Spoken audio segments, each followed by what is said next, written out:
Fala pessoal, sejam bem-vindos ao nosso podcast Clube Criminal, o único podcast gravado semanalmente, ao vivo, toda segunda e quarta-feira, ao meio-dia. A gente está aqui, são mais de 200 episódios, todos gravados, disponíveis para você no Spotify e no YouTube, para você poder dar o replay e ouvir na hora que você melhor entender. Mas esse privilégio de estar aqui com a gente, principalmente num dia como hoje, de perguntas e respostas, só tem quem está acompanhando a gente aqui ao vivo. Por isso, se você está aqui hoje pelo primeiro dia, ou se você está sempre por aqui, eu quero fazer o convite para que você também nos acompanhe novamente na quarta-feira, neste mesmo horário. Beleza? Bom, quero dizer para vocês que o podcast Clube Criminal é um podcast formado por Rodrigo Alvarez, do Criminal na Prática, por João Ricardo Batista e por mim, Thiago Buni. Além disso, a gente tem vários outros produtos, né, como a Comunidade Criminal na Prática, como o curso Formando Criminalistas e muita novidade que a gente já está pensando aí e deve vir muita coisa nova para vocês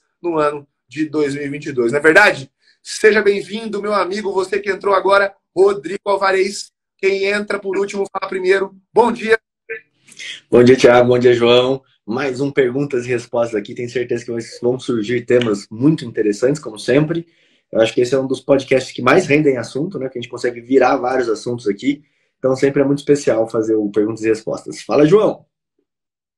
Fala, Rodrigo, tô aqui, né? Quem tá na gravação ao vivo tá vendo a nossa imagem. Tô aqui vendo uma jiboia ali atrás do Rodrigo, uma planta, né? Depois que eu comecei a ser dono de casa, aí eu me tornei tudo aquilo que eu mais temia, que era um criador de plantas. Então, assim, o Rodrigo tá com uma planta muito bonita ali atrás. Não podia deixar de pontuar esse detalhe muito importante. Saudade do Rodrigo aí, voltou aos nossos podcasts, estava viajando e agora tá de retorno aqui. Eu estou muito feliz por estar com vocês todos também na gravação ao vivo. Vocês que estão aqui no replay, no Spotify e YouTube. Vamos lá, galera. Hoje, perguntas e respostas. Esse é um tema que a galera sempre gosta, porque aparece muita coisa boa aqui. E a discussão com nós três, Thiago Buni, Rodrigo Alvarez e eu, sempre sai muita informação prática, informação de valor para você aplicar na sua advocacia. Thiago, já vai selecionando a primeira pergunta aí para a gente responder. E você que está aqui ao vivo, saiba que as perguntas têm que ser feitas aqui na caixinha de perguntas. Tá? E você que não tem perguntas, você pode entrar na caixinha e votar naquelas perguntas que mais você tem interesse em ver respondidas por nós. E eu já te adianto que você que está na gravação ao vivo, aqui em cima da cabeça do Thiago, tem uma setinha e você vai clicar ali para seguir nós três. Se você não segue o Thiago, siga o Thiago. Se você não segue o Rodrigo, siga o Rodrigo. E se você não me segue, passe a me seguir, que você vai ter muita informação de valor relacionada à advocacia criminal nesses três perfis. Beleza, João, é isso aí. Bom, só para dizer que eu tomei um susto, viu, João? Que eu tava olhando as perguntas aqui, você virou e falou, tem uma jiboia atrás do Rodrigo. Eu falei, cara, fudeu, vamos ter que parar a live.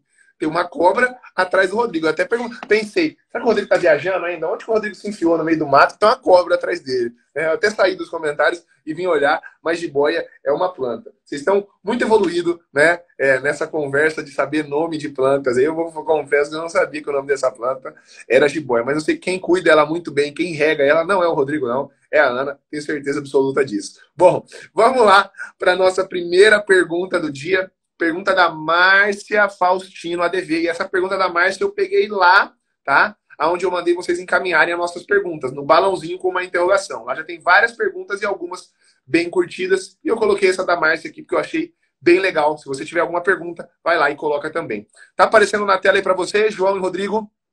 Tá aparecendo? Beleza. Para o João não tá aparecendo, eu vou ler aqui para todo mundo. Vamos lá. Artigo 33. Artigo 33, tráfico de drogas, lá da Lei 11.343. Tem homem e mulher. Faço o pedido de domiciliar junto com a revogação preventiva ou faço separado? Um abraço. Bom, pelo que eu estou entendendo aqui, a Márcia está falando, ó, tô atuando num processo de tráfico de drogas, tá? Tem entre os réus que eu defendo, homem e mulheres, e eles estão presos, e eu estou na dúvida se eu faço o pedido de domiciliar para a mulher, provavelmente, né, separado, né? Ou faço junto com a revogação. Se a pergunta for essa, Márcia, a minha opinião, vou começar respondendo aqui, depois quero ouvir o João e o Rodrigo, estrategicamente, tá?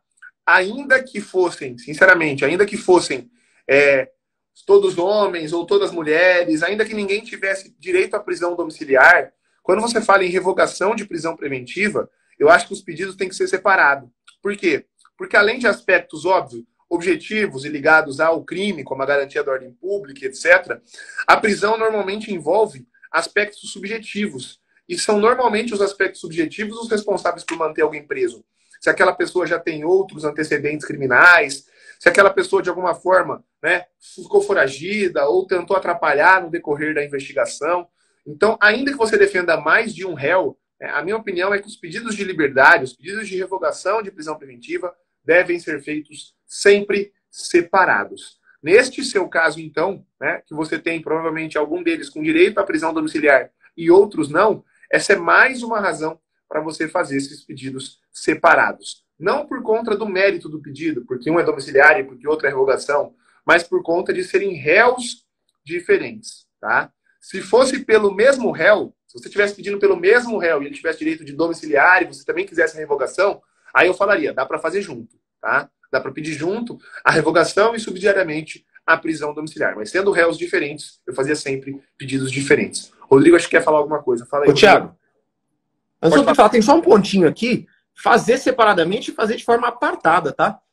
Quando a gente fala tribunal do júri, sobretudo, porque fica tudo registrado lá no processo, aí vai ficar lá uma série, digamos assim, você tentando várias vezes, a gente sabe que nem sempre consegue o primeiro pedido, aí vários pedidos lá de liberdade, tudo negado, em acesso aos jurados, que às vezes não vão interpretar aquilo de maneira, né, da melhor maneira possível. Você vê que até a pronúncia, ela não pode ter algumas palavras, alguns excessos, sob pena de induzir o jurado a um equívoco. A pronúncia não pode ser considerada não pode ser utilizada como argumento de autoridade. Então saiba que as decisões do magistrado num processo de júri, elas têm muita relevância para o julgamento, né? Então eu sugeriria em todos os casos, não só júri, sempre fazer apartado. Inclusive aqui no Mato Grosso do Sul tem normativa interna do TJ falando que é para fazer em apartado, tá? Eu ia falar, Thiago, meio que nessa linha do João também, o pessoal pergunta muito sobre resposta à acusação, que acho que é um exemplo que fica bem interessante. Uma resposta à acusação junto com um pedido de prisão preventiva. Ah, posso fazer assim? Eu sempre faço assim. Não é que é errado, que você não pode fazer. A probabilidade de lerem sua resposta à acusação é baixa. Tá? Eu falo isso de coração mesmo. Eu sei que as pessoas não gostam, mas é verdade. Normalmente o juiz não lê a sua resposta à acusação. Ele recebe, normalmente é uma resposta genérica, ele já está acostumado com isso, o gabinete dele está acostumado com isso, eles dão um despacho genérico. Então, se você vai fazer um pedido importante que você precise que o juiz analise, pense em fazer ele fora da resposta à acusação. Claro que ali tem espaço para você fazer um monte de coisa, você pode entrar com embargos depois, mas colocar mais um pedido, exemplo, uma liberdade, dentro de uma resposta à acusação, a chance de não lerem isso é grande. Ah, mas eu quero que o juiz não se manifeste mesmo, porque aí fica um pedido meu sem manifestação do juiz e a minha estratégia é essa, porque depois eu vou subir com o HC. Beleza. Aí a tua estratégia processual ali. Com relação ao que o João falou, aqui na vara de violência doméstica, por exemplo, João, tem duas varas, né? Até um tempo atrás, cada uma delas tinha um entendimento diferente. Então, você fazia de forma apartada, elas falavam, não, tem que ser dentro, tem que ser uma petição intermediária dentro do processo. Você fazia intermediário, eles falavam, não. A outra vara falava, não, tem que ser fora. Então, cada uma, você tinha meio que adivinhar o que acontecia por lá. A questão é que o CNJ, na hora de disciplinar essa matéria, não disciplinar, mas de colocar as classes processuais, ele coloca o pedido de liberdade provisória como um pedido separado e revogação de preventiva como um pedido incidental dentro do processo. Mas não é assim que os magistrados seguem. Por quê? Porque quando você cria um novo número de processo e abate um novo número de processo, para conta daquele magistrado é um processo que iniciou e terminou. Então ele ganha muito com a parte de produtividade que o CNJ pede muito. Tá? Então esse aqui é o meu sentir. Não é só por causa disso, mas isso ajuda muito a fazer o pedido separado. Muitos juízes gostam de fazer separado porque cai naquela conta de, olha, eu julguei, 1000 procedimentos esse mês. Isso entra na conta os pedidos de liberdade que entraram e saíram. Mas de resto, concordo com o João, com o Thiago, né? Fazer pedido junto nunca é legal, mistura. Se você vai demorar 5 folhas para fazer o pedido de cada um, aquela sua petição que seria enxuta, ela passa a ser uma petição longa, acaba complicando. Existe uma máxima que eu ensino muito aos meus estagiários, né, quando trabalham comigo, que o cara está começando, ele quer escrever parágrafo grande. Parágrafo grande, ele se perde no meio daquele parágrafo, ele quer colocar as 4, 5 ideias dentro do mesmo parágrafo e acaba virando um problema dentro da peça. Então a gente fala, olha, não passa de 3 linhas. Cada parágrafo seu vai ter 3 linhas. Claro que depois, quando a pessoa já começa a entender, começa a colocar as ideias certas, ela aumenta. mas a princípio eu não deixo, porque senão é melhor que ele tenha 2 ou 3 linhas separadas do que ele coloque uma linha só de um negócio que começou falando do João e terminou falando da Maria. Não dá para entender nada. Então eu sempre peço para que eles façam assim. E por que eu estou falando isso? É a mesma ideia. Se você vai fazer uma resposta à acusação para um réu e uma resposta à acusação para outro réu separado, ou um pedido de domiciliar para um e uma resposta para outro, a tendência é que você consiga ser mais objetivo e dê para ler melhor sua petição do que você fazer tudo junto. Vai virar uma bagunça. Você não sabe quando está falando da antecedência da Maria e quando está falando da antecedência do João. Então, essa é a minha ideia aí. Não sei se eu demorei muito, mas enfim. Não, é isso aí, com certeza. Concordo com tudo que vocês disseram. Só uma observação quanto ao que o João disse, né? Protocolar o pedido em apartado. Eu recebo sempre essa pergunta. Tiago, o pedido de revogação tal, é nos próprios autos, o pedido de restituição é nos próprios autos. Gente, o Código de Processo Penal tem uma regra, mas nem sempre é essa regra que os tribunais seguem. Então, se você está começando na advocacia, se você está pegando um processo numa comarca que não é a sua, eu sempre falo, liga no cartório, liga para os serventuários daquela vara, daquele juiz e pergunta. Olha, aí, tem alguma normativa específica? Porque mesmo aqui no Mato Grosso do Sul, digo para vocês, a gente tem determinação do TJMS, do nosso tribunal, falando para protocolar em apartado, e tem alguns magistrados que preferem que seja protocolado nos próprios autos. Tá? Então, eu acho importante que você verifique com o cartório qual que é a forma melhor deles apreciarem, com exceção da dica que o João deu, que foi de tribunal do júri, e aí é diferente mesmo, para não ficar aqueles vários pedidos de liberdade indeferidas nos autos. Bom, segunda pergunta aqui, pergunta do Alexander, né? Uma pergunta bem interessante aí, o João e o Rodrigo gostam muito de falar isso, até vou ler essa pergunta, vou passar para eles primeiro e depois eu complemento. Falar sobre ilegalidade na abordagem em audiência de custódia pode antecipar teses? Então aqui ele está querendo saber o seguinte, olha, teve alguma ilegalidade lá, teve algum vício no cumprimento daquele flagrante, posso adiantar, devo ou não adiantar isso numa audiência de custódia? Ou isso, né, de alguma forma, vai estar configurando um adiantamento de tese e pode me complicar, pode acabar abrindo quais seriam minhas teses na ação penal. Quero saber qual que é a visão de vocês, João e Rodrigo. Primeiro, João, que levantou a mão. Vamos lá. Só para avisar o pessoal, quem me acompanha no meu Instagram, viu que eu publiquei ali, era a audiência de sexta, mas acabei publicando hoje, que sexta a gente estava no júri, né? Eu participei de uma audiência de custódia, 2 clientes, os 2 foram libertos, e aí eu achei legal um direct que eu recebi, assim, João Ricardo, você tem a senha. Foi assim que ele se referiu, falando como se eu tivesse o código secreto da audiência de custódia, né? Em breve, eu e o Rodrigo, a gente vai fazer um evento falando exclusivamente de audiência de custódia. E quem já conhece os nossos eventos, o que o Rodrigo e eu fazemos, a gente entrega tudo que tem, né? Não tem aquele melzinho na chupeta, não. É tudo sobre audiência de custódia. A audiência de custódia é sempre um momento muito importante para várias coisas, não só para buscar apenas a liberdade do seu cliente através da não conversão do flagrante preventiva. Antes de você ter uma conversão do flagrante, essa pergunta é muito pertinente, existe a possibilidade sequer o flagrante existir. E aí eu acho interessante essa pergunta do colega, porque se você, advogado, identificou que há uma nulidade ou algum vício que ele é capaz de macular de forma cabal aquele flagrante, a ponto de daquele flagrante nem existir, como assim preocupar em adiantar teses? Você nem está na instrução, muitas vezes é muito provável que nem processo exista ainda, é só um flagrante. E nesse momento de flagrante ilegal, quem já assistiu a aula de custódia do Rodrigo e minha e do Rodrigo sabe muito bem, a primeira coisa é verificar se aquela prisão ela é legal. Se ela não é legal, ela deve ser relaxada. E aí você, advogado, tem um desafio enorme nas mãos, que é mostrar que aquela prisão nem deveria existir. E é nesse momento que ela precisa ser submetida à apreciação do judiciário. Se você não conseguiu dialogando com o delegado, mostrando que aquela prisão não deve acontecer, é ali no judiciário que você deve ter tudo na mão, de forma facilitada, rápida, porque a audiência de custódia,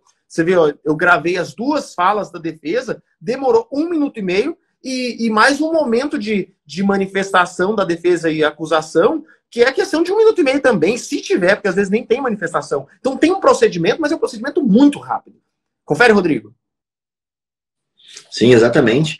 E no primeiro momento eu tinha entendido se ele poderia falar sobre isso, a pergunta dele, misturado um pouco com os fatos, né? Eu achei que o que ele queria saber era... E aí, se você olhar a manifestação do João, que ele postou, ele até fala isso. Excelência, eu vou entrar um pouquinho aqui nos fatos, mas é só para esclarecer um ponto e tal. E ele fala, por quê? Não pode tratar sobre fatos na audiência de custódia. Muitas vezes a gente tenta falar sobre fatos e o juiz já comigo, já me barrou várias vezes, falou, não, doutor, não pode falar sobre fatos. Tem outros que deixam. Mas, enfim, a regra é que não pode. E aí depois eu entendi a preocupação dele e é uma exceção da exceção. A regra é o que o João está falando. Você nunca vai deixar de expor uma prova que pode soltar o seu cliente ali na custódia por conta para segurar uma prova futura. Qual é a exceção da exceção aqui no caso, né? Quando que você faria isso? Olha, o policial, ele chutou a porta, eu não tenho uma prova cabal disso, mas ele está falando que não, que foi consentido, que foi um morador que falou para ele que podia entrar, foi o vizinho, e o vizinho nega essa informação e eu tenho essa prova, só que eu ainda preciso produzir essa prova, eu vou precisar fazer uma dilação probatória com relação a isso.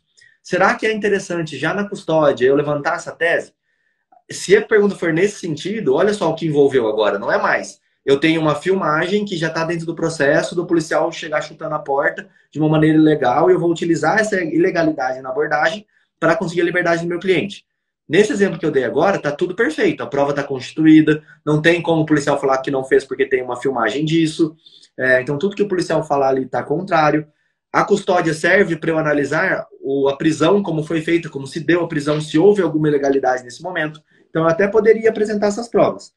Diferente eu vou precisar produzir uma prova testemunhal sobre aquele ingresso do policial. Talvez, nesse caso, seja melhor eu esperar o momento lá da produção de prova em instrução para perguntar para esse policial, olha, como é que se deu essa abordagem? Ah, não, o vizinho deixou, tal. Você lembra o nome do vizinho? Ah, não lembro, tal. É o do lado direito ou do lado esquerdo? Ah, o do lado direito. Ah, o do lado direito é o seu João que mora lá. Não, então foi isso mesmo, foi o seu João que deixou a gente entrar. Beleza, já é uma ilegalidade aqui, só estou criando um exemplo para vocês, mas você depois chama o seu João como testemunho, seu João aparece lá e fala, não, mas eu não autorizei eles a entrarem, na verdade eles chegaram chutando a porta. Opa, eu tenho uma prova que vai anular todo o processo a partir daí. Então eu troquei, entre aspas, aqui uma liberdade no começo por uma prova robusta em que vai me ajudar a fazer a nulidade daquele processo. Então é muita estratégia caso a caso, né? Mas em regra, a gente não pode levar pela exceção. Em regra o João está 200% certo no posicionamento dele. Eu preciso abrir as cartas que eu tenho nesse momento. Se tem legalidade na prisão, é agora que é a hora para você falar. É agora que é a hora para o réu falar, olha, eles me bateram, eles me forçaram a entrada, eles me pegaram numa revista no meio da rua e me levaram forçado para dentro da minha casa. Esse é o momento do réu falar essas ilegalidades da abordagem, porque lá na frente vai vir essa pergunta. Quando o juiz for ouvir o réu, ele vai falar, olha, por que o senhor não falou isso na custódia? O senhor foi ouvido lá na custódia e falou que foi tudo normal, que não teve nenhuma agressão, que não aconteceu nada com você, isso vai enfraquecer, apesar de não poder. Mas enfim, senão a gente vai ter que falar tudo sobre custódia aqui, só nessa pergunta. Melhor a gente ficar nesses termos. Como regra, se você tem armas, utilize ela naquele momento. Deixa eu só uma complementação básica, só para não repetir o que eles falaram. A gente tem muito essa ideia de adiantar teses. Só que eu, às vezes, acho, e aí aqui guardadas peço para vocês liberdade poética para falar isso, que esse negócio de guardar tese muitas vezes é argumento de advogado preguiçoso, que fica guardando a tese, guardando a tese, guardando a tese e morre com a tese, guarda a tese para sempre e esquece de em algum momento alegar aquela tese, né? Teses preliminares, matérias ligadas à ilicitude de prova, nulidades e etc., eu não vejo que seria um adiantamento de tese você alegar isso na audiência de custódia, alegar isso na resposta à acusação, tá? Salvo quando você dependa, eventualmente, aí de alguma pergunta que vai ser feita na audiência para os policiais e que, de alguma forma, isso você possa adiantar para que o policial, o agente de polícia, venha preparado já na audiência para isso. Mas, em regra, eu acho que essas teses aí você pode alegar tranquilamente, não configura, tá, um adiantamento de tese. Bom, vamos lá. Para Ô, Thiago, pode falar, João. E só para finalizar aqui, cara, o pessoal tem que entender que, né, tem que lembrar que o juiz da custódia é outro juiz. Poxa, se você tem a possibilidade de levar a apreciação desse magistrado, que vai ser outro magistrado que não do processo, poxa, não perca essa oportunidade, porque nulidade é algo que não vai mudar o cenário fático. Se não envolve a sua tese principal, se não envolve, como o Thiago bem disse, uma pergunta fulcral e que vai mudar todo o cenário, que vai ser feita lá na instrução para quem é o dono dessa nulidade, olha, o flagrante nem existe. Às vezes você consegue a liberdade dele, uma liberdade que você não conseguiria com o juiz do processo.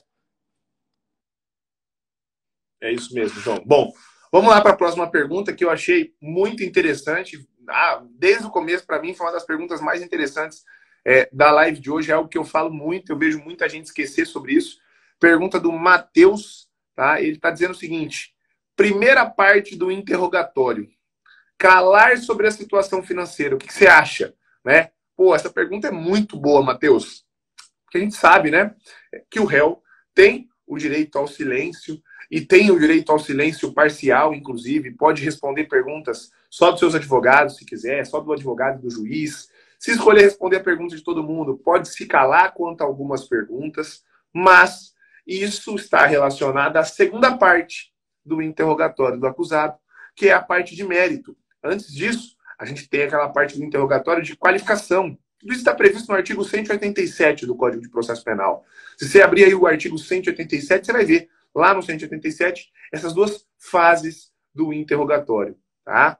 E a gente tem primeiro a fase de qualificação, depois a fase de mérito. Na fase de qualificação, prevalece que o acusado não pode se calar.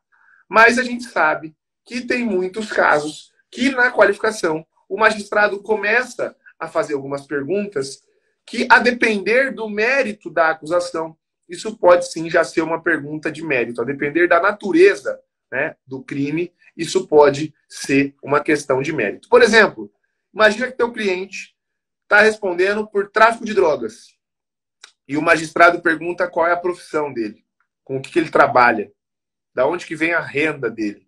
Concorda comigo que isso já é uma pergunta, de certa forma, que vai entrar no mérito? Né? O sujeito está respondendo por tráfico de drogas, ele vai ali na audiência responder que ele tem alguma profissão, muitas vezes que não é esta qual ele está tendo a acusação, e isso já entraria ali numa estratégia de defesa. Né? Agora, em outros casos, por exemplo, lavagem de dinheiro, crimes de colarinho branco, que envolve patrimônio econômico, quando o juiz pergunta ali o patrimônio do teu cliente, também seria uma situação complicada, né? Porque isso envolve, né, pecúnia. E o Matheus está falando ali, né?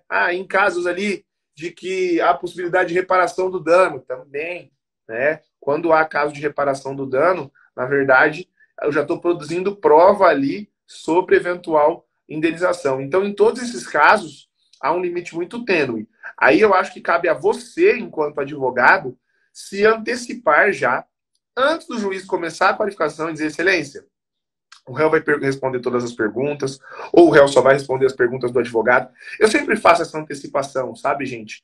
Até porque a gente sabe que em alguns casos o promotor pode criar uma confusão com a questão do silêncio parcial, e isso, no decorrer do interrogatório, às vezes cria um clima na audiência que você não quer criar. Então eu adianto o juiz, dizendo, excelência, eu sei que você tem que perguntar para o réu, e é ele que vai dizer isso, mas eu já vou adiantar, só para que a gente não tenha, né, nenhuma intercorrência no decorrer do interrogatório dele, que ele não vai responder todas as perguntas, ou que ele não vai responder as perguntas do Ministério Público, e, eventualmente, quando a acusação tem algum ponto delicado desse, você já adianta, excelência, meu cliente vai responder todas as perguntas, né, ou não vai responder, e se não vai responder, eu já adianto que nas perguntas de qualificação, excelência, eu adverti que ele não responda as perguntas que tratem sobre profissão, sobre patrimônio, porque ao entender da sua defesa técnica, isso envolve questões de mérito pela natureza do crime. João, concorda comigo? Rodrigo, o que vocês acham sobre isso? Concordo, Thiago. Inclusive, esse tipo de análise tem que ser precedida por uma questão que o advogado tem que estar atento. Tem cliente que não tem condição emocional, psicológica, mental de responder perguntas. Né? Então, quantas e quantas vezes eu conversei sobre assuntos aleatórios, sobre coisas mais para testar o seu cliente, para saber se tem a capacidade, tirocínio ali, de identificar uma possível pergunta capciosa, etc. Ver se ele é inteligente. Eu já tive situações de pessoas, empresários, né, com potencial econômico, e na hora daquela tensão do processo, ele sempre ficava nervoso, não conseguia responder as perguntas, mesmo estando numa condição favorável. Já tive clientes extremamente humildes, né, menino ali, 18, 19 anos, extremamente inteligente, sagaz, que conseguia ter habilidade com as palavras. Então, eu acho que isso tem que preceder o que o Thiago falou também. Eu tenho um posicionamento um pouco diferente. Eu sei que essa é a ideia do STJ também, inclusive tem decisão de 2020 afirmando isso, mas eu acho que que se você lê o código, você tem que ter uma interpretação diferente. A literalidade da lei, ela não pode vir em prejuízo ao réu. E o artigo 186, ele vai falar assim, ó, depois de devidamente qualificado e cientificado do inteiro teor da acusação. Então, o 186, ele deixa muito claro que o interrogatório ele não começou. Primeiro, o que o juiz vai fazer? vai qualificar e cientificar o réu daquela acusação. O acusado será informado pelo juiz antes de iniciar o seu interrogatório, do seu direito de permanecer calado. Então, o interrogatório não pode ter começado ainda, e o juiz tem que falar para ele, olha, agora eu vou começar o seu interrogatório. O próximo artigo, que é o 187, ele vai falar, o interrogatório será constituído de duas partes, sobre a pessoa do acusado e sobre os fatos. O próximo artigo, ele já separa o interrogatório, então, entre não qualificação mais, mas sobre a pessoa daquele cara e sobre os fatos. Se eu tenho que ser cientificado, que eu tenho direito de ficar em silêncio antes do meu interrogatório é constituído de duas partes, eu posso ficar em silêncio na primeira parte do interrogatório. O que eu não posso ficar é na qualificação. E qualificação não tem nada a ver com renda. O quanto eu ganho não faz parte da minha qualificação. Minha qualificação é qual é o meu nome, qual é o nome do meu pai, qual é o nome da minha mãe, qual é a profissão que eu exerço, se tudo bem, pode fazer parte da qualificação, a cidade onde eu moro. Essas perguntas iniciais, para entender se eu sou o Rodrigo mesmo, isso ele não pode mentir, até porque tem um sentido nisso. Olha, quanto à minha qualificação, isso não pode ser mentido, isso eu não posso negar. Agora, quando começa o interrogatório, independente de que parte seja, porque o código não faz essa separação, ele só fala antes do interrogatório. E o artigo seguinte fala, o interrogatório vai ser constituído de duas partes.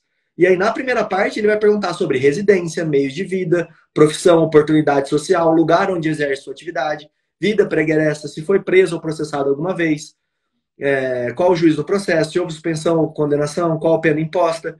Então, todas essas perguntas aqui, elas são a primeira parte do interrogatório. Se é interrogatório, o réu tem direito de ficar em silêncio durante o interrogatório dele. Até porque, como o Thiago falou, muitas dessas perguntas, elas já vão envolver o mérito do caso, né? Na violência doméstica, a gente tem um problema grande. Por quê? Tem condenação em dano moral mínimo. E aí uma pergunta que a juíza faz para o réu é, quanto você ganha? Em média. E ela vai basear a condenação final com base nessa pergunta que está fazendo para o réu. Então eu entendo que não tem uma separação correta. A ideia sobre qualificação, que ele não pode mentir, é essa do 186, depois de devidamente qualificado e cientificado inteiro o teor da acusação. Então a obrigação do juiz é entender se aquela pessoa que está na frente dela é aquela pessoa mesmo. É só essa o ponto que o réu não pode mentir. Sobre se o Rodrigo é o Rodrigo. Agora, quanto eu ganho, não vem. Talvez onde eu moro também já não entre dentro dessa necessidade de qualificação. Porque eu só tenho que saber se o Rodrigo é o Rodrigo. É isso que eu não posso mentir. Porque senão não teria sentido. Né? Bom, essa é a minha visão. Eu acho que dá para criar uma tese em cima disso. Só que tem que ser muito bem explicado. Se você falar para o juiz, no momento que ele está ouvindo, olha, ele pode ficar em silêncio sim sobre essa parte, excelência, aí já vai dar maior confusão. Tem que falar, excelência, começou o interrogatório dele, ele tem que ser advertido que ele pode ficar em silêncio. Ah, não, nessa primeira parte ele não tem. Não, interrogatório ele tem. A lei fala, antes de iniciar o interrogatório, tem que advertir se ele pode ficar em silêncio. Eu acho que é interessante essa briga, tá? Lembrando, o STJ tem posicionamento em contrário. Ele entende que a primeira parte do interrogatório, o réu não poderia mentir. E aí, basta você fazer o que o Thiago falou. Falar, excelência, o réu não vai responder, porque se ele responder isso, ele pode estar se auto-incriminando, ele pode estar cometendo um crime aqui, então por conta disso ele vai ficar em silêncio. Essa é a minha visão com relação a esses artigos. Quando eu leio eles, não faz muito sentido o réu não poder ficar em silêncio se já começou o interrogatório. Ô, Rodrigo, eu acho que o precedente que eles utilizam para ir além para essas perguntas ir além de uma qualificação, eu estou olhando aqui o artigo 187, ele fala, né, as perguntas sobre a pessoa do acusado. E o parágrafo primeiro ainda fala que umas frases abertas, né, por exemplo, falar sobre as oportunidades sociais do acusado, falar sobre profissão, né, sobre residência, ou seja, são alguns termos muito abertos e amplos, né, que acabam sendo utilizados de uma maneira equivocada, como dentro desse contexto você bem disse, Rodrigo. Exato. E aí, uma estratégia que você pode usar, se você não quiser brigar, vamos dizer assim, se você não quiser entrar em luta com o juiz, é você orientar o seu cliente. Olha, quando for perguntado quanto você ganha, quando for perguntado se você já teve algum processo, isso aí você pode falar, olha, excelência, eu não me recordo, não sei, não tenho aqui certinho, mais ou menos, mas não sei nem te falar, porque não sou eu que tomo conta da minha finança, ou sei lá, acho que menos de R$1.000, menos de R$500, não tem como conferir isso. Essa que é a verdade. Então, é uma pergunta que, tipo, se o réu falar que não sabe, que não lembra, o juiz não vai ficar insistindo muito tempo com relação a isso. E essa pergunta, por exemplo, se ele já foi processado ou preso, todo juiz faz. É uma pergunta obrigatória, segundo o que está ali no código, e é uma pergunta muito estúpida, na verdade. Porque o juiz tem os antecedentes criminais do cara. Ela serve única e exclusivamente porque antigamente você não tinha um sistema interligado. Então, você não sabia se o cara já foi processado lá na Bahia, por exemplo. Você precisaria saber isso. Eu estou em Mato Grosso do Sul. O cara foi processado no Rio Grande do Sul, na Bahia, no Amazonas, eu não sei. Então, eu preciso que ele me informe isso. Mas agora, o cara tá lá. É uma baita sacanagem, isso acontece todo dia. O cara tá lá com a folha de antecedentes na mão. Ele sabe que o cara tem outro processo. Aí ele pergunta pro cara, você já foi preso ou processado? Aí o cara fala, não, sei que não. Não? Tô olhando aqui, sua ficha tem um monte de coisa. Tipo, isso já começa com uma baita de uma má impressão do cara, sendo que ele nem sabe o que é condenado, processado. Para ele, preso é condenado. Essa que é a ideia. O cara é leigo e o juiz vai querer Ô, Rodrigo, uma técnica. Pode falar. inclusive ali no começo ali da fala eu falei sobre um cliente muito inteligente e eu vou contar aqui em um minutinho um cliente que eu achei fantástico. Era num júri, na frente dos jurados, e o juiz perguntou pro réu se ele já tinha sido preso. Aí ele falou, não, nunca fui preso. Aí chegou na pergunta do promotor, perguntou, você falou que você não foi preso, mas eu tô vendo aqui, ó, que você já respondeu processo disso, processo daquilo. Falei, exatamente, ele não perguntou se eu fui processado. Eu fui preso. Eu nunca fui preso, eu já respondi processo, mas preso eu nunca fui. Foi isso que ele me perguntou. Cara, olha a cabeça do acusado, menininho, 18 anos, super humilde. Exato. Então, essa que é o problema, né? O que é condenado, preso? Isso é técnico. Como é que o cara vai saber se teve ou não teve? Que não, fui absolvido. Às vezes muitos falam isso. Então é uma pergunta estranha para o juiz fazer e que talvez você possa preparar o seu cliente, porque essa pergunta vai vir. Se ele perguntar isso, ou o cara fala o que realmente tem, ou ele pode falar que eu me recorde, não, excelência. Porque aí, tipo, perfeito. Quando você vai treinar para fazer prova oral de concurso, quando você não sabe uma pergunta, você vai falar, não é que você não sabe, você vai falar, nesse momento eu não me recordo. Excelência, eu estudei, mas nesse momento eu não me recordo. O seu cliente é igualzinho, vai falar, excelência, nesse momento eu não me recordo se eu tenho alguma passagem. Você não pode olhar aí no seu sistema? Ótimo, pronto, o cara sai pela tangente. E outra pergunta, só para complementar, Thiago, que o juiz faz muito, e eu até conversei com o juiz uma vez para ele parar de fazer, porque dava um monte de briga. Ele perguntava para o réu assim, qual é o seu grau de escolaridade? Cara, o cara que não tem grau de escolaridade, ele não sabe o que é grau de escolaridade. Ele, tipo, essa pergunta não encaixa pro cara. Então ficava uma briga com o juiz, porque eu ficava assim, não, como assim, doutor, eu não entendi o que o senhor tá perguntando. Aí ele tinha que falar assim, não, o senhor estudou até que série? Ah, não, tá, estudei até a terceira série. Aí eu comecei a falar com o juiz, por que você não pergunta, você estudou até qual série? É muito melhor do que você falar qual é o seu grau de escolaridade, porque isso vai atrasar o interrogatório, fica essa briga de se achar que o cara tá mentindo pra você, não quer falar o grau de escolaridade dele, quando o cara não sabe o que é isso.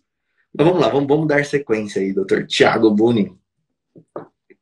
Vamos lá, porque vocês não têm noção o tanto de perguntas que a gente tem aqui. Eu estava selecionando, lendo coisa já, e coloquei já uma muito interessante aqui pra gente. Já estou até com os dispositivos legais abertos aqui. Pergunta da Daniela Arruda, artigo 240 do ECA. Prescrição começa a contar da data da ciência do fato ou da denúncia? Vamos lá para eu contextualizar para todo mundo aqui. O artigo 240 do ECA é o seguinte crime: produzir, reproduzir, dirigir, fotografar, filmar ou registrar, por qualquer meio, cena de sexo, explícito ou pornografia, envolvendo criança ou adolescente. Então aqui é quem tira a foto, é quem faz uma filmagem de alguma cena de sexo, de alguma cena pornográfica, envolvendo criança ou adolescente. A pena desse crime, de 4 a 8 anos, e aí, óbvio, tem causas de aumento previstas no tipo penal. Acho que a pergunta da Daniele está baseada no fato, né, daquela lei Joana Maranhão, que é aquela atleta da natação, que fez ser inserido lá em 2000,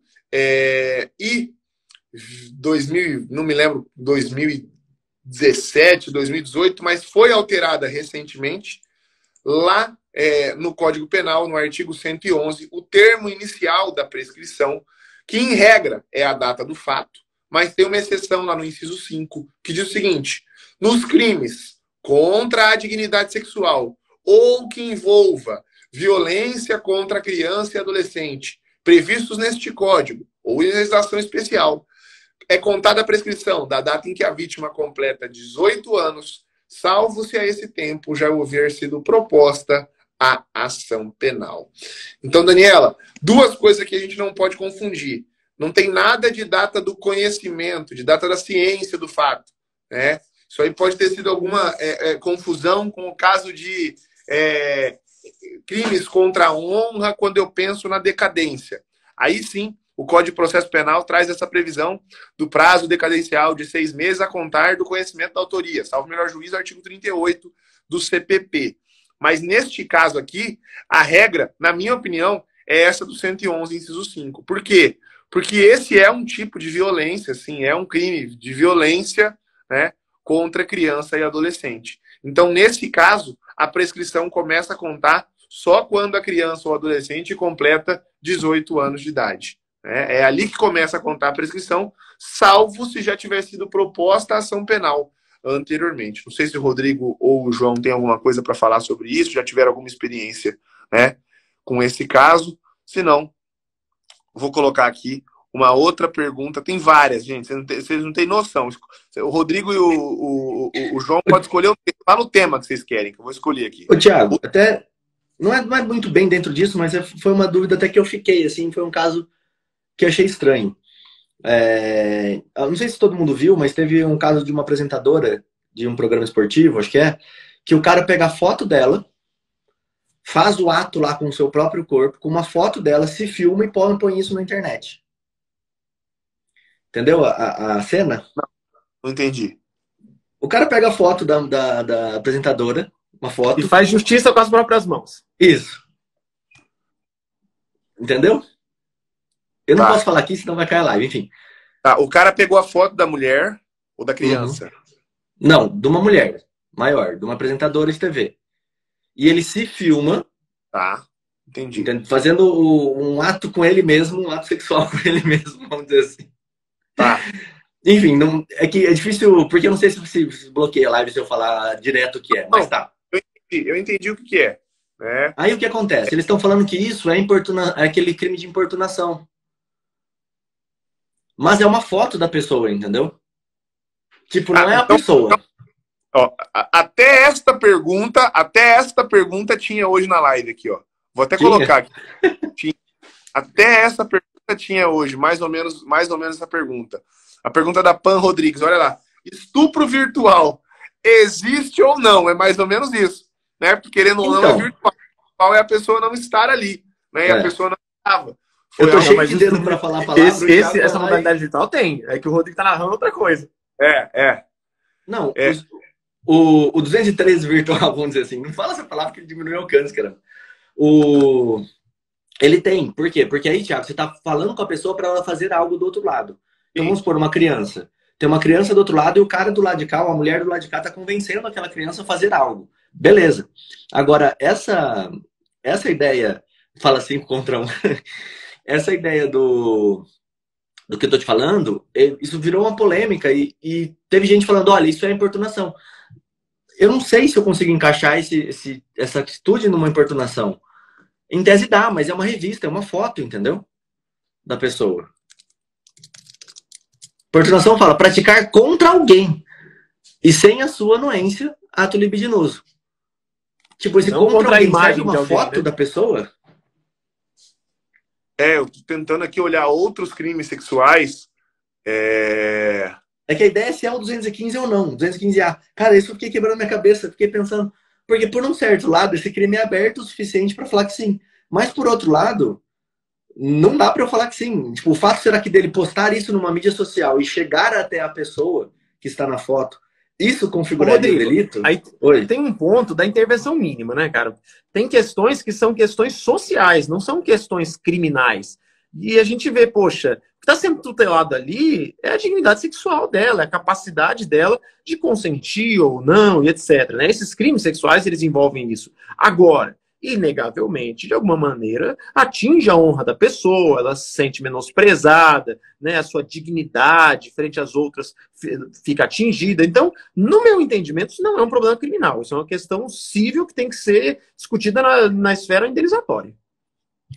Eu pensando bem aqui, eu acho que poderia estar configurado o ato obsceno do 233, né, que é praticar ato obsceno em lugar público ou aberto ou exposto a público. Se o cara fez isso e divulgou, de alguma forma, isso está exposto a público, então ato obsceno, sim, entre os crimes sexuais. Mas eu falaria que contra a pessoa ali, contra a pessoa da fotografia ali, eu acho que teria um crime de difamação e, óbvio, né, uma ação de indenização por reparação a danos morais violenta no âmbito civil, né? eu veria desta forma. Né? Eu acho que o ato obsceno está configurado, talvez um crime de difamação, porque ofende a honra da pessoa, não tem como dizer que não ofende a honra da pessoa. Não, sim, tanto que ela... Mais grave do que se ele fizesse um vídeo xingando ela de algum xingamento, né, até ligado ao âmbito sexual, na minha opinião. Sim, tanto que ela demonstra isso, ela vai falar pro cara tirar, o cara fala, pode fazer o que você quiser, que não vai dar nada pra mim. Tem toda essa questão em cima do comportamento da pessoa também que tá fazendo o ato, né? Só pra ela fazer um ato desse, publicar, você já sabe que tem alguma coisa errada aí na história, mas enfim. Mas, Thiago, e o que eu falei aqui sobre crimes... A importunação sexual, porque o sujeito passivo do crime tem que ser uma pessoa. Não dá para ser uma fotografia, ó. Isso, Thiago, o que eu falei sobre crime sexual que não encaixaria é exatamente aí, né? Então, assim, não está na esfera de crime sexual. Agora, o Thiago mencionou outro crime contra a honra ali que caiu tranquilamente. Praticar contra alguém, está escrito no crime de importunação sexual. A vítima tem que ser uma pessoa. Óbvio que foi voltado contra uma pessoa, mas uma fotografia.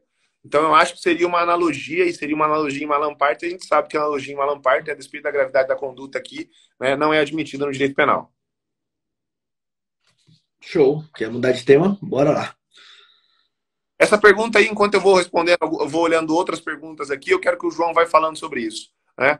Como, João, diz aí sobre isso. Como atuar na advocacia criminal para desmistificar aquela ideia, aquele ideal social, né, de que você é defensor de bandido? Fala pro pessoal, João, que eu tenho certeza que você vai profetizar aqui agora. Ó, falar uma coisa para vocês. Galera que tá assistindo aqui, ó. Vai ser como retirar um saco de cimento das suas costas quando você entender que o seu trabalho como advogado criminalista não depende de validação social. Primeira coisa que eu sempre penso quando eu saio de casa. Eu acredito nesse direito que eu estou defendendo. Tem vezes no júri, uma vez eu fui num júri com o Igor e com a doutora Ellen Pelarigo em Lins, que a jurada, ao final do júri, ela falou, gostou muito dessa fala que eu vou falar para vocês agora. Eu falei assim, eu nunca defendi nenhuma pessoa. Aí ficou todos os jurados assim, cardinado, me olhando. Eu falei, eu nunca defendi ninguém.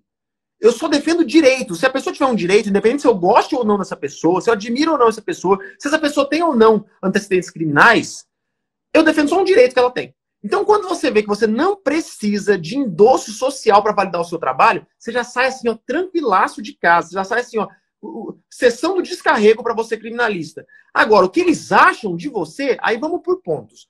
Por exemplo, se a sua família te chama de defensor de bandido, né? Primeiro carro importado que você estacionar na porta da sua casa, vai mudar o cenário. Eles vão ficar tudo orgulhosos. Oh, meu filho, advogado e não sei o quê. Ah, mas é perigoso tal. Você que atua na esfera de família, na esfera civil. Sabe um divórcio, assim, que tem aquele advogado malandro que pega para o cliente dele uma parte que é além? Pô, você está correndo perigo do outro lado. Né? Tem tanta gente que é desonesto, que tira dinheiro dos outros. Então, assim, todas as áreas do direito tratam de temas muito sensíveis. Agora, você, advogado, atuando no criminal ou qualquer outra área, sendo bem honesto, você nunca vai correr risco com ninguém. Então, assim, o pessoal que critica, que fala mal, pode ver. Está baseado em questões assim, ó, absolutamente leigas, sem fundamentação jurídica nenhuma.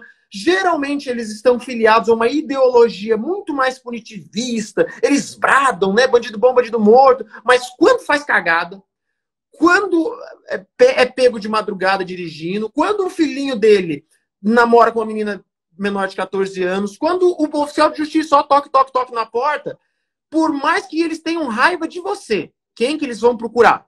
É assim que funciona. Já teve situação de eu estar na delegacia, saindo com o meu cliente pela porta da frente, o pessoal puto da vida fala assim, mas pelo amor de Deus, o cara cometeu o crime e sai antes que eu.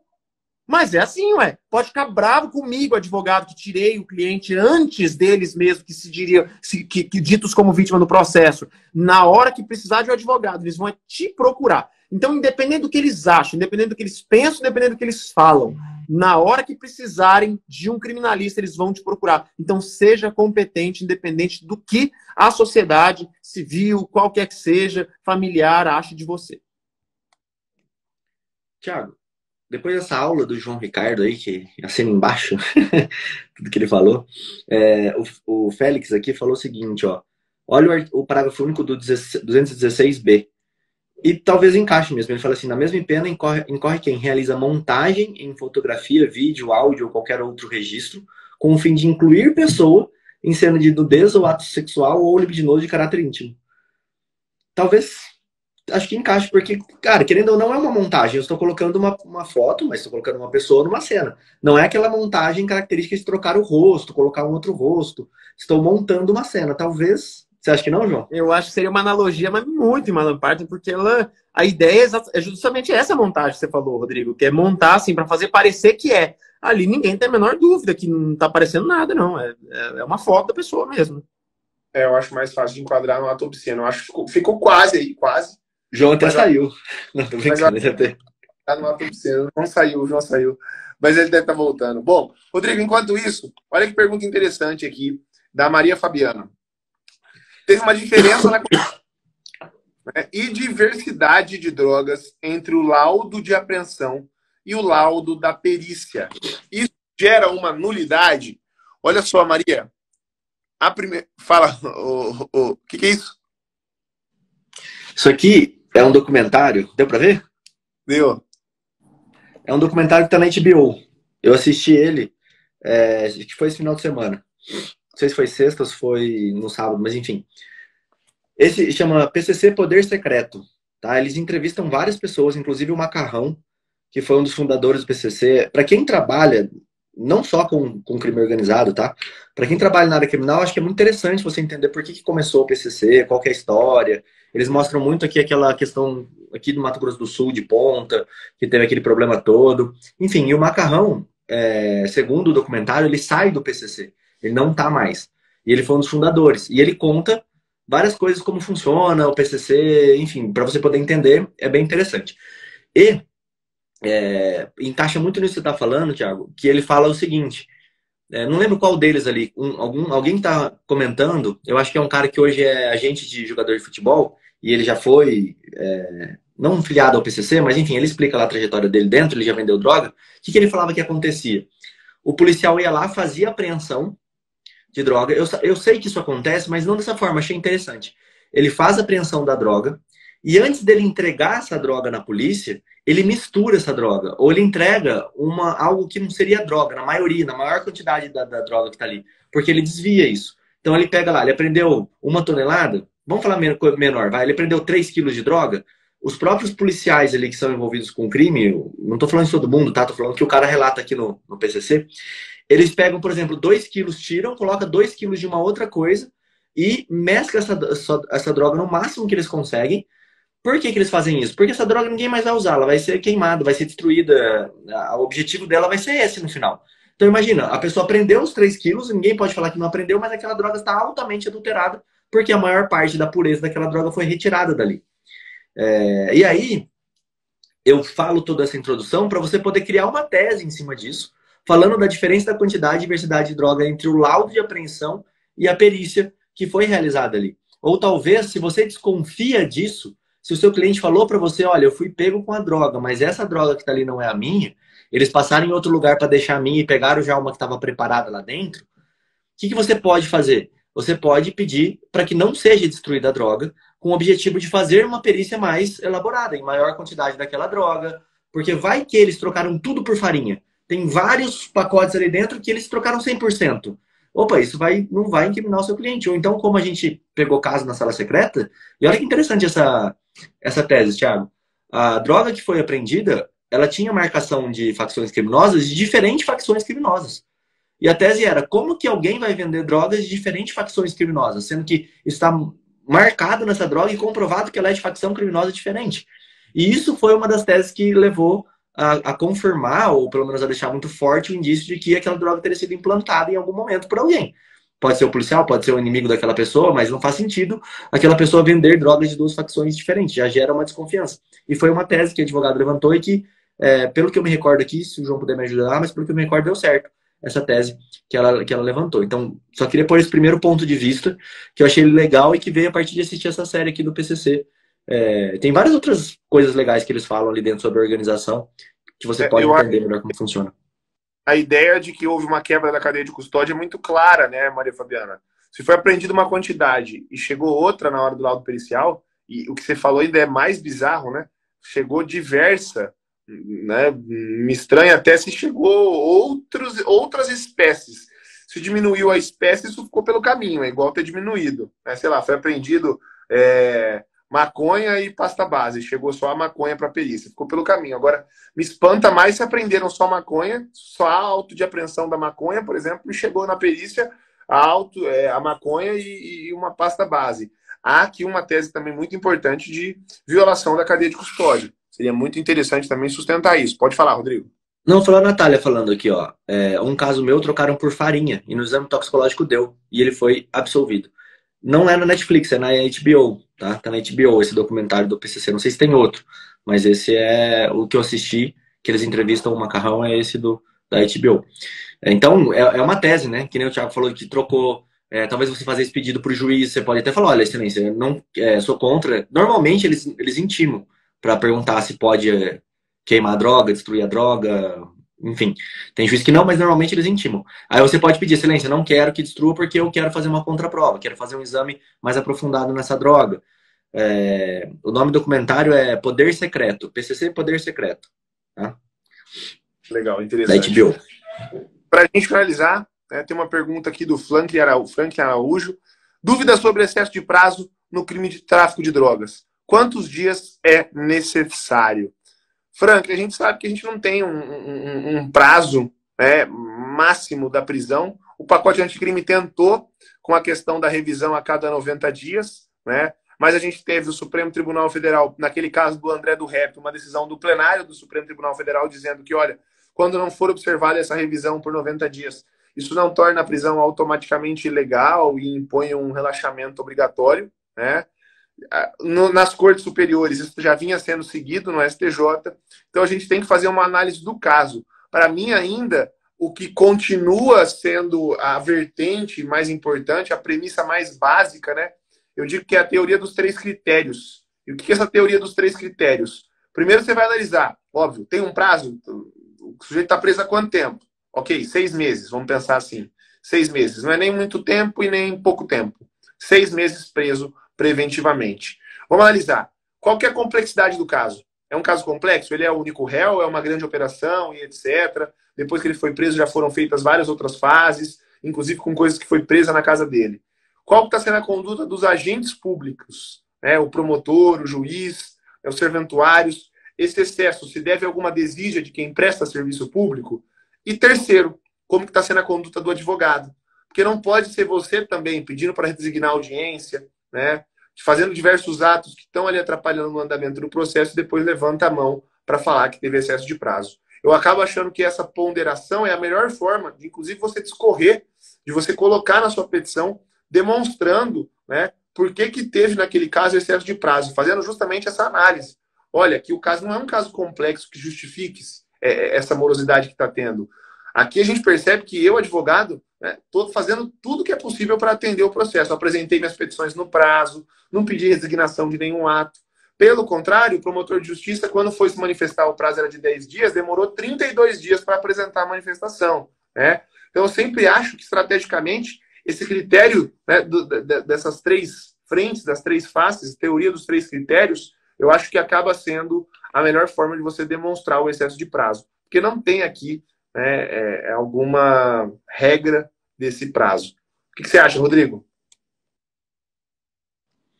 Todas as vezes que eu consegui excesso de prazo, foi fazendo isso que o Thiago falou e demonstrando a quantidade de dias muito bem colocadas em cuidado. Quando você demonstra, fala tipo assim, ele está há 2 meses já preso.